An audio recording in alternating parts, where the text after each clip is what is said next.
Allah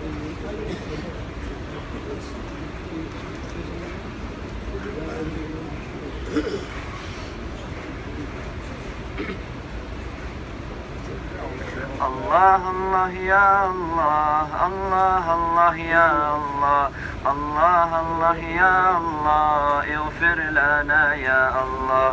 الله الله يا الله, الله الله ya Allah, Allah Allah ya Allah, اغفر لنا ya Allah. Muhammed Muhtar abi Dağıstan yarığı, ilmudan tolğan deniz müminlerin çırağı. Ulu bolğan Allah'ını gerti valisi edin, bizde zayıf callanı tayanağın tavedin. Ne yaktan eskerse de tolğan nurlu ay edin, İslam dinini öğretme, canını da sağ edin. Her şey işini görgenne, şunu da tüzleydin. Dinni yakşılığına, vallahi suyun edin. Allah Allah ya Allah, Allah Allah ya Allah, Allah Allah ya Allah, eğfir ya Allah. Peygamberin kılığı kurşalgan edi sizde, nurlu yüzü göz bulan kuvana edik bizde.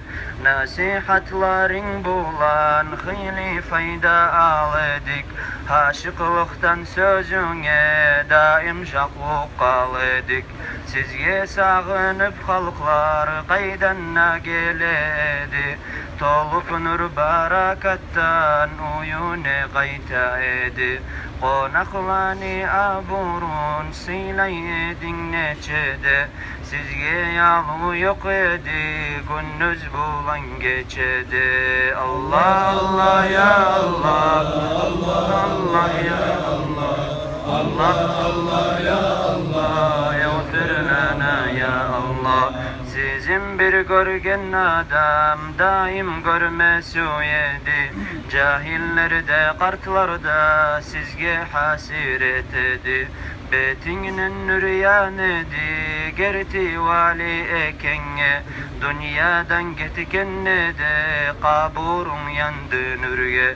Neçede beket edin valileni aburun, ziyaretine varıp sileydin kaburun.